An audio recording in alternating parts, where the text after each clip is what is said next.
ये धम्मा हेतुपभवा ते सं हेतुन तथागतो आह ते संच यो निरोधो एवं वादी महासमनो.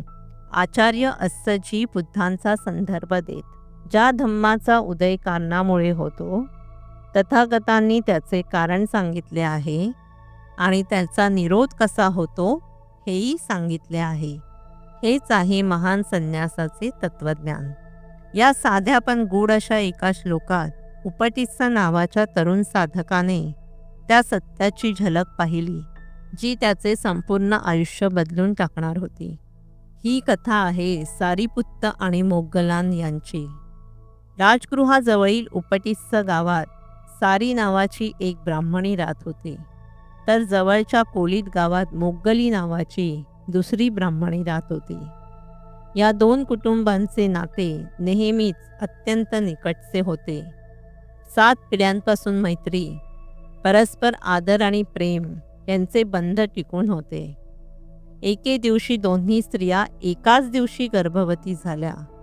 हा केवळ योगायोग मानला गेला नाही, तर जणू विश्वाच्या शक्तीने 2 अशी जीवने घडवली होती, जी भावी काळात असंख्य लोकांसाठी मोक्षाचा मार्ग प्रकाशित करणार होती. गर्भारपणाच्या पहिल्या दिवसापासूनच दोन्ही कुटुंबांनी या प्रसंगाचे महत्त्व ओळखले. मातांची संपूर्ण काळजी, योग्य आहार, सन्मान व सोयी यांची पूर्तता करण्यात आली. 10 महिन्यांच्या काळजीपूर्वक देखरेखीनंतर दोन्ही मुलांचा जन्मही एकाच शुभदिनी झाला. जणू त्यांच्या आगमनाचे विश्वानेच नियोजन केले होते. नामकरणाच्या वेळी सारी ब्राह्मणीच्या मुलाचे नाव उपटिस्स ठेवले गेले, उपटिस्स गावातील श्रेष्ठ कुटुंबाचा वारस म्हणून, आणि मोग्गलीच्या मुलाचे नाव कोलीत ठेवले गेले, कोलीत गावातील प्रमुख वंशाचा वारस म्हणून. ही नावे केवळ कुटुंबाचा अभिमानच दर्शवत नव्हती, तर शिक्षण, ज्ञान आणि आध्यात्मिक शोध यांची ब्राह्मणी परंपरा पुढे नेणारी होती. बालपणापासूनच दोन्ही मुले विलक्षण बुद्धिमान असल्याचे दिसून आले. त्या काळातील सर्वोत्कृष्ट शिक्षण त्यांना देण्यात आले. खगोलशास्त्र, गणित, साहित्य, तत्त्वज्ञान आणि पवित्र वेद अशा सर्व शास्त्रांचे त्यांनी प्रावीण्य मिळवले. त्यांच्या विद्वत्तेने ते अजून तरुण वयातच अनेक अनुयायी गोळा करू लागले. प्रत्येकाकडे 500 ब्राह्मण युवकांचा अनुयायी गट होता. जेव्हा ते नदीकाठी किंवा बागेत मनोरंजनासाठी जात, तेव्हा त्यांची मिरवणूक भव्य असे. उपटिस्स 500 पालख्यात, तर कोलीत 500 रथात प्रवास करी. हे केवळ ऐश्वर्याचे नव्हे, तर त्यांच्या नेतृत्व आणि बौद्धिक स्थानाचे प्रतीक होते. त्यांच्या आध्यात्मिक प्रवासाला कलाटणी देणारा क्षण म्हणजे राजगृहाचा वार्षिक गिरीशिखर उत्सव ठरला. संपूर्ण प्रदेशातून लोक या भव्य सोहळ्यासाठी जमले होते. दोन्ही तरुण नेत्यांसाठी विशेष आसन व्यवस्था करण्यात आली होती. पहिल्या दिवशी ते पूर्ण आनंदाने, उत्साहात सहभागी झाले, हसले, टाळ्या वाजवल्या, खेळ प्रदर्शनांचा आनंद घेतला. दुसऱ्या दिवशीही तोच आनंद, तीच उत्सुकता कायम होती. परंतु तिसऱ्या दिवशी त्यांच्या अंतःकरणात काहीतरी बदलले. जे खेळ आणि नाट्य एकेकाळी आनंद देत होते, ते आता फोल व निरर्थक भासत होते. मनात एकच विचार उठला, 100 वर्षांच्या आत येथे बसलेले सर्वजण मरण पावतील.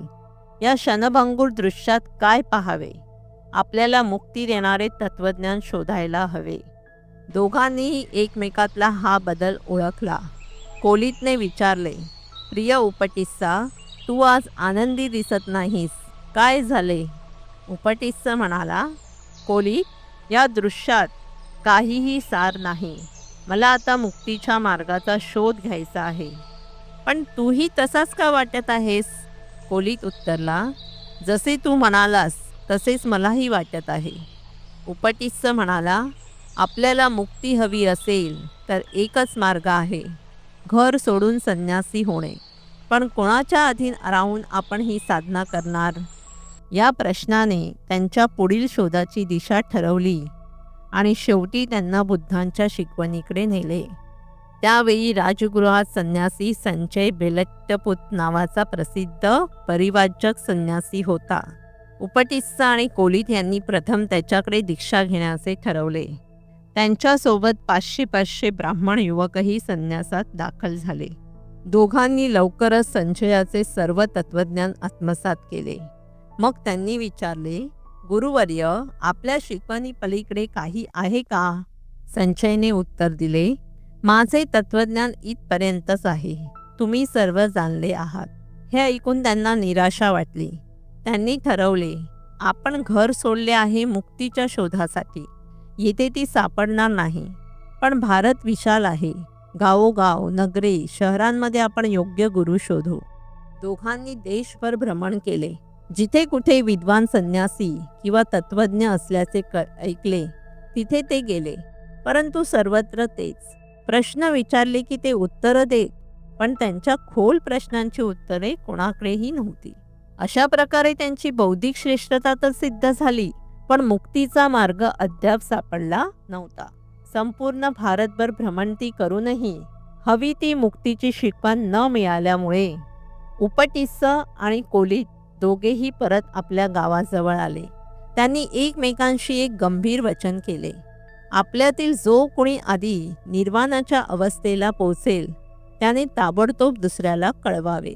एके दिवशी राजगृह नगरीत उपटिस्साने भिक्षा मागणाऱ्या एका शांत व तेजस्वी भिक्खूला पाहिले. त्यावेळी उपटिस्सा त्यांना पाहून थबकले. त्यांच्या चालण्यात, चेहऱ्यावरच्या शांततेत, स्थिरतेत काहीतरी विलक्षण होते. अशी स्थिरता त्यांनी संपूर्ण भारत भ्रमंतीत कोणाकडेही पाहिली नव्हती. हे होते आचार्य अस्सजी, बुद्धांचे आरंभीचे शिष्य. उपटिस्साने त्यांना विचारले, तुमचे गुरु कोण आहेत आणि ते काय शिकवतात? आचार्य अस्सजी म्हणाले, शाक्य कुलातील एक महान संन्यासी तथागत माझे गुरु आहेत. त्यांचेच तत्वज्ञान मी सांगतो. उपटिस्साने विचारले, मला त्यांच्याबद्दल काही माहिती सांगता का? अस्सजी नम्रतेने म्हणाले, मी या संघात नवीनच आहे. पूर्ण तपशील सांगू शकत नाही. पण मग त्यांनी काही ओळी उच्चारल्या. ये धम्मा हेतुपभवा ते सम हेतम तथागतो आह ते सम च यो निरोधो एवं वादी महासमनो. अर्थ, कारणाने उत्पन्न होणाऱ्या सर्व गोष्टींचे कारण तथागताने सांगितले आहे आणि त्यांचा निरोध कसा होतो हेही त्यांनी सांगितले आहे. हाच आहे महान संन्यासाचा उपदेश. त्याच क्षणी पटिच्च समुपाद प्रतित्य समुपाद याचे सार उपटिस्साच्या अंतःकरणात विजेप्रमाणे चमकले. त्यांनी फक्त शब्द ऐकले नाहीत, तर त्यामागचे सत्य पाहिले. ही गाथा ऐकताच तेथेच त्या क्षणी रस्त्याच्या कडेला उपटिस्सा प्रवाह प्रविष्ट म्हणजे सोतापन्न ही अवस्था प्राप्त केली, जी निर्वाणाच्या दिशेने पहिला अडळ टप्पा आहे. उपटिस्साने विचारले, गुरु कुठे आहेत? अस्सजी म्हणाले, वेळुवन विहारात. तेव्हा उपटिस्सा म्हणाले, माझा एक मित्र आहे. आम्ही वचन दिले आहे की जो आधी निर्वाणाच्या मार्गाला पोहोचेल तो दुसऱ्याला कळवेल. मी त्याला घेऊन येतो. उपटिस्सा परत गेला. कोलितने त्याचा चेहरा पाहूनच ओळखले की आज माझा मित्र नक्कीच निर्वाणाचा प्राप्त करून आला आहे. उपटिस्साने श्लोक सांगितला आणि कोलितानेही त्या क्षणी सोतापण अवस्था प्राप्त केली. दोघांनी ठरवले की बुद्धांकडे जाण्यापूर्वी आपल्या माजी गुरु संजयला ही गोष्ट सांगावी. त्यांनी त्याला बुद्धांविषयी सांगितले, पण संजयने अभिमान आणि प्रतिष्ठेच्या मोहामुळे नकार दिला. मी आता शिष्य होऊ शकत नाही. शहाणे लोक बुद्धांकडे जातील, मूर्ख माझ्याकडे येतील. त्यामुळे अनेक शिष्यांनी त्यांना सोडले. काही परत गेले, तर 250 शिष्य उपटिस्सा आणि कोलितासोबत बुद्धांकडे निघाले. बुद्धांनी त्यांचे स्वागत केले आणि साध्या शब्दात दीक्षा दिली, येही भिक्खू म्हणजे ये भिक्खू हो. उपटिस्सा झाले सारीपुत्त आणि कोलित झाले मोग्गलान. मोग्गलान 7 दिवसात अरहंत झाले, तर सारीपुत्त 15व्या दिवशी वेदान परिग्रह सुत्त ऐकताना बुद्धांना पंखा करताना अरहंत तत्वाला पोहोचले. अगदी जसे त्यांनी अनोमदस्सी बुद्धांच्या काळात संकल्प केला होता. त्याच दिवशी संध्याकाळी वेळुवन विहारात भगवंतांनी संपूर्ण संघ एकत्र बोलावला आणि एक महत्त्वपूर्ण घोषणा केली. सर्व भिक्खूंसमोर त्यांनी सारिपुत्त आणि महामोग्गलान यांना प्रधान शिष्य म्हणून नियुक्त केले. असा सन्मान जो पिढ्यानपिढ्या धम्मप्रसारासाठी आदर्श ठरणार होता. ही नियुक्ती काही ज्येष्ठ भिक्खूंना पटली नाही. त्यांनी आपापसात म्हटले, त्याच्या 250 भिक्खूंच्या समूहातील कोणाला तरी किंवा बद्धवर्गीय तिघांना किंवा 3 कश्यप बंधूंना हे स्थान मिळालं पाहिजे होते. पण नव्यानेच दीक्षित झालेल्यांना हा सन्मान का? भगवंतांनी त्यांच्या मनातील शंका जाणून स्पष्ट केले, मी कोणालाही पक्षपाताने काही देत नाही. प्रत्येकाला त्याने पूर्वजन्मात जसे संकल्प केले आहे तसेच मिळते. उदाहरणार्थ, कोंडय्य थेरांनी एका जन्मात 9 वेळा अन्नदान केले, पण त्यांनी प्रधान शिष्यपदाची इच्छा केली नाही. त्यांनी सर्वप्रथम अर्हंत तत्व प्राप्त करण्याचा संकल्प केला आणि तसेच झाले. अनंत कल्पांपूर्वी बुद्ध अनोमदस्सी यांच्या काळात सारद नावाचा एक तरुण ब्राह्मण राहत होता. एकदा त्याने बुद्धांच्या मुख्य शिष्याला प्रवचन देताना बुद्धांना पंखा घालताना पाहिले. त्या सेवाभावाने तो इतका प्रभावित झाला की त्याच्या मनात एक प्रबळ संकल्प उत्पन्न झाला, मी भविष्यात एखाद्या बुद्धाचा मुख्य शिष्य होईन. अनोमदस्सी बुद्धांनी त्याचा संकल्प जाणून घेतला आणि भाकीत केले की गौतम बुद्धांच्या काळात तो सारिपुत्त म्हणून जन्म घेईल आणि प्रज्ञेमध्ये सर्वश्रेष्ठ होईल आणि त्याचा मित्र सिरिवद्धक भविष्यात महामोग्गलान होईल. त्या क्षणापासून अनंत जन्मांमध्ये म्हणजेच 1 महाकल्प आणि 1,00,000 कल्पांपूर्वी त्याने परिपूर्णता पारमिता साधत हा संकल्प पूर्ण करण्याची तयारी केली. म्हणूनच मी त्यांना त्यांचा संकल्प पूर्ण करून दिला आहे, पक्षपाताने नव्हे. बुद्धांनी घोषित केले, माझ्या प्रज्ञावान शिष्यांमध्ये सारिपुत्त सर्वोच्च आहेत. महासारिपुत्तांची प्रतिभा केवळ शास्त्रीय विश्लेषणापुरती नव्हती. त्यांची प्रज्ञा शांत, करुणामय आणि थेट अनुभूतीवर आधारित होती. ते प्रारंभिक संघाचे आधारस्तंभ झाले. वाद मिटवणे, नवभिक्खूंना मार्गदर्शन करणे आणि गुंतागुंतीच्या तत्त्वज्ञानाची सुस्पष्ट मांडणी करणे हे त्यांचे काम होते. 4 आर्य सत्य, प्रतित्य समुपाद आणि सम्यक दृष्टी यावरील त्यांची विवेचने आजही थेरवाद परंपरेचे मुख्य आधार आहेत. बुद्धांनी सांगितलेल्या अभिधम्माच्या संरचनेत आणि विश्लेषणातही सारिपुत्तांचे मोठे योगदान मानले जाते. परंतु त्यांच्या प्रतिभेपेक्षा त्यांची नम्रता अधिक उल्लेखनीय होती. बुद्धांनी गौरव केला तरी ते नेहमी विनम्र राहिले, इतरांचा सन्मान केला आणि शिकण्याची तयारी ठेवली. महामोग्गलानाशी त्यांची मैत्री तरुणपणापासून होती आणि निर्वाण प्राप्त झाल्यानंतरही ती अधिक दृढ झाली. त्यांनी अनेक वेळा धम्मावरील सखोल चर्चा केल्या. दोघे मिळून संघातील गंभीर प्रसंग हाताळत असत. उदाहरणार्थ, देवदत्ताने बुद्धांविरुद्ध बंड करून 500 भिक्खूंना वेगळे नेले. तेव्हा बुद्धांनी सारिपुत्त आणि मोग्गलान यांना त्यांना परत आणण्यास पाठवले. त्यांच्या उपदेशामुळे ते भिक्खू प्रविष्ट मार्गी झाले आणि परत बुद्धांकडे आले. तसेच किटागिरी येथे शिस्तभंग करणाऱ्या भिक्खूंना पब्बाजनीय कम्मा द्यायचे कामही त्या दोघांनी केले. आनंद आणि सारिपुत्त यांच्यातही विशेष आत्मीयता होती. आनंद विचार करीत, मी बुद्धांची सेवा करतो, हे काम सारिपुत्तांनी करायला हवे होते. आणि सारिपुत्त विचार करत, तो बुद्धांचा अत्यंत प्रिय सेवक आहे. दोघेही परस्परांना उत्तम वस्त्र किंवा दान मिळाले की देत असत. अनेक शिष्यांची दीक्षा ते एकमेकांकडे सोपवित असत. सारिपुत्तांच्या भावंडांची आध्यात्मिक कामगिरी. सारिपुत्तांना 3 भाऊ आणि 3 बहिणी होत्या.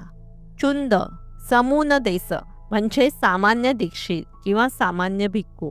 सारिपुत्तांच्या निधनाच्या वेळी तो त्यांचा सेवक होता. त्यानेच त्यांच्या निधनाची बातमी बुद्धांकडे नेली आणि त्यांचे पवित्र अवशेष घेऊन गेला. उपासेन, वागंतपुत्र. वागंतपुत्र म्हणजे वागंताचा पुत्र. बुद्धांनी त्याला सर्वात मनमोहक आचरण असणारा म्हणून गौरविले. सालायतन संयुक्तमध्ये वर्णन आहे की त्याचा मृत्यू सर्पदंशामुळे झाला. रेवत खदीरवनीय सर्वात धाकटा भाऊ. त्याची आई त्याला संन्यास घेऊ नये म्हणून लवकर लग्न लावू पाहत होती. लग्नाच्या दिवशी त्याने आपल्या होणाऱ्या पत्नीची 120 वर्षांची अशक्त आजी पाहिली आणि संसाराबद्दल वैराग्य निर्माण झाले. तो लग्न सोडून पळून गेला आणि दीक्षा घेतली. खदिराच्या जंगलातल्या वासात त्याने अर्हंत तत्व प्राप्त केले.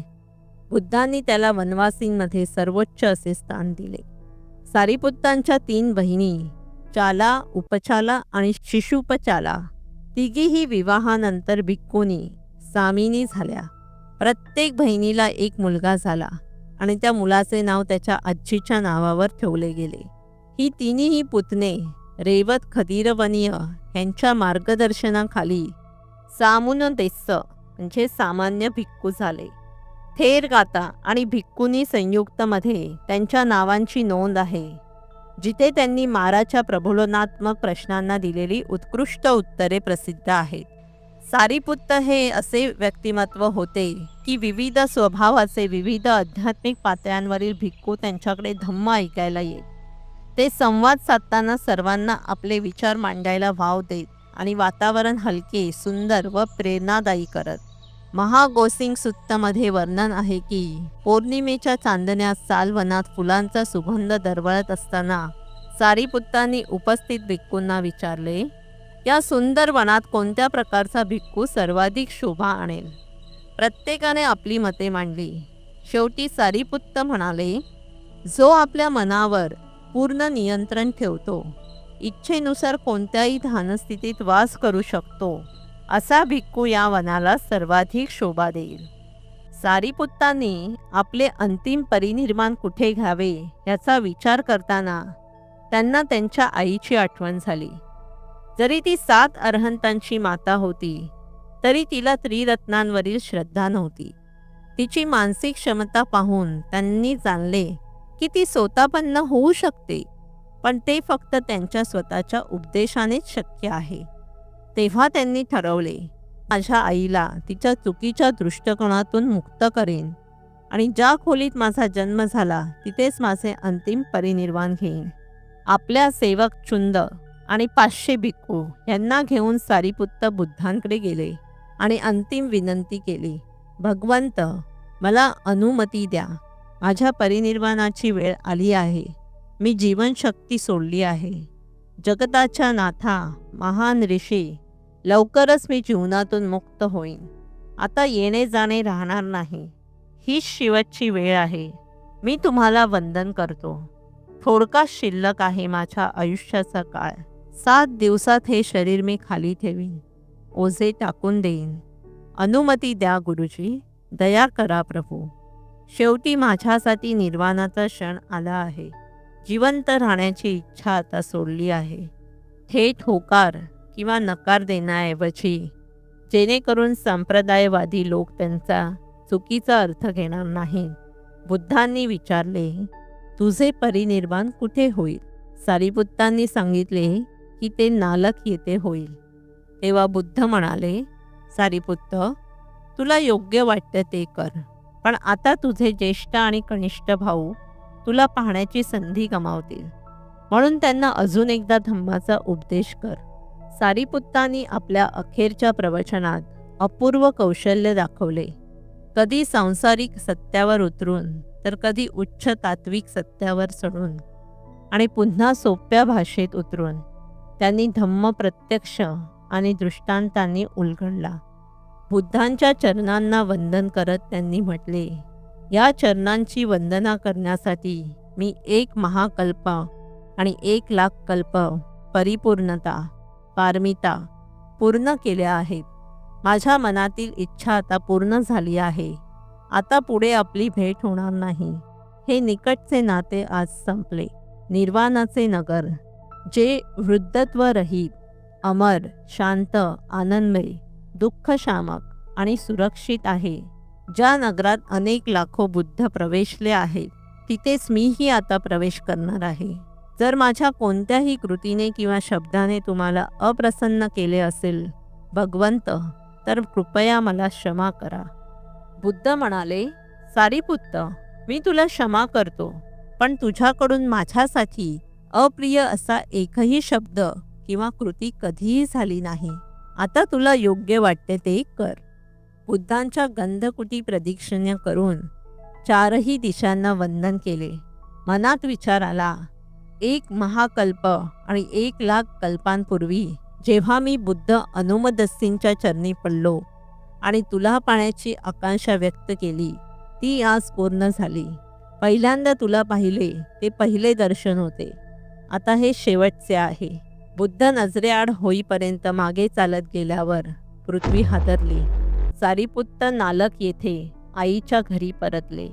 त्यांची आई रूपसारी बराच काळ शंका घेणारी राहिली. तिथे त्यांनी तिला प्रेमळ पुत्राप्रमाणे धम्म सांगितला, प्रवचन दिले. आईने ऐकले, समजून घेतले आणि जीवनाच्या संध्याकाळी तिलाही सोतापन्न स्थिती प्राप्त झाली. सारीपुत्ताने आपलाही समय जवळ आल्याचे जाणले. सिंहासन मुद्रा घेऊन शांतपणे आणि सजगतेने त्यांनी ध्यानावस्थेत प्रवेश केला आणि परिनिर्वाण प्राप्त केले. त्यांचे शिष्य चुंद यांनी अंत्यसंस्कार करून धातू, पवित्र अवशेष गोळा केले आणि ते जेतवन विहारात बुद्धांकडे आणले. बुद्धांनी ते अवशेष स्वीकारताना मौन धारण केले. सारीपुत्त पृथ्वीप्रमाणे स्थिर, स्तंभासारखा अडळ, स्वच्छ तलावासारखा शांत आहे. बुद्धांनी आदेश दिला की सारीपुत्तांचे अवशेष जेतवनाजवळ एका स्तूपात स्थापावेत. बुद्धांच्या जीवनकाळात एखाद्या शिष्याच्या अवशेषांचा असा सन्मान हा पहिलाच प्रसंग होता. 1851 साली मध्य भारतातील सांची आणि सतधारा येथील प्राचीन स्तूपांच्या उत्खननात ब्रिटिश पुरातत्वज्ञानांना धातू कुंभ सापडले, ज्यावर प्राचीन ब्राह्मी लिपीत लिहिले आहे, सारीपुत्तसा म्हणजे सारीपुत्तांचे, महामोग्गलानसा म्हणजे महामोग्गलानांचे. हे अवशेष प्रामाणिक मानले जातात. त्यापैकी काही आज श्रीलंकेत कलनिया आणि मुलगिरी गड, तर काही म्यानमारमधील कबा अये पॅगोडात आहेत. आजही श्रीलंका, म्यानमार, थायलंडसह अनेक देशातील भक्त या अवशेषांचे पूजन करतात. अंधश्रद्धा म्हणून नव्हे, तर जागृत प्रज्ञा आणि करुणामय नेतृत्वाचे प्रतीक म्हणून. आपल्या शिकवणीमधून, विनम्र स्वभावातून आणि सत्यावरील अढळ निष्ठेतून त्यांनी पय्या, प्रज्ञा यांचा मूर्तिमंत आदर्श घालून दिला. ज्ञान आणि प्रज्ञा यांचा गोंधळ असलेल्या जगात सारीपुत्तांचे जीवन आपल्याला आठवण करून देते. प्रज्ञा म्हणजे केवळ आपण काय जाणतो ते नव्हे, तर आपण कसे जगतो ते आहे. सारीपुत्त थेरांचा वारसा केवळ बौद्ध जगतात नाही, तर संपूर्ण मानवतेसाठी आहे. ज्ञान, करुणा, संयम आणि नम्रतेचा आदर्श. त्यांचे जीवन दाखवते की खरी महानता चमत्कारांमध्ये नाही, तर निस्वार्थ सेवेत आणि निर्विकार प्रज्ञेत आहे.